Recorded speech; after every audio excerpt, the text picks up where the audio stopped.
నేను ఎందుకు మామిడి చెట్టు ఎక్కిన తెలుసా మీకు? నేను ఎందుకు మామిడి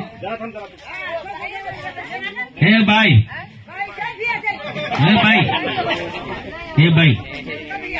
నేను మామిడి చెట్టు ఎక్కి ఎందుకు మాట్లాడు తెలుసా మీకు? నేను వినమ్మా,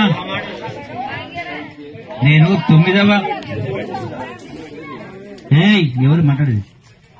నేను 9వ తరగతి చదువుతున్నప్పుడు ఇలా మన ముఖ్యమంత్రి రేవంత్ రెడ్డి గారి సొంత కొడంగల్లో 9వ తరగతి చదువుతున్నప్పుడు నేను 9వ తరగతి కొడంగల్ లేనా. మా అన్న డాక్టర్ పనిచేస్తుండే. ఆయన ఎక్కడ తీసుకుపోతే అక్కడ ఆడిపోయి చదువుకునేది. ఆ 9వ చదువుతున్నప్పుడు ఎండాకాలం పూట ఆ పరీక్ష సందర్భంలో పిల్లలందరూ కలిసి ఆ రోడ్డెంబడి పెద్ద చెట్టు ఉండేది. తలా ఒక చెట్టు మీద కూర్చొని పుస్తకాలు చదువుకుంటూ కూర్చొని ఆ ధ్యాస వచ్చి చెట్టు ఎక్కింది. వేరేం లేదు అంటే అనుకో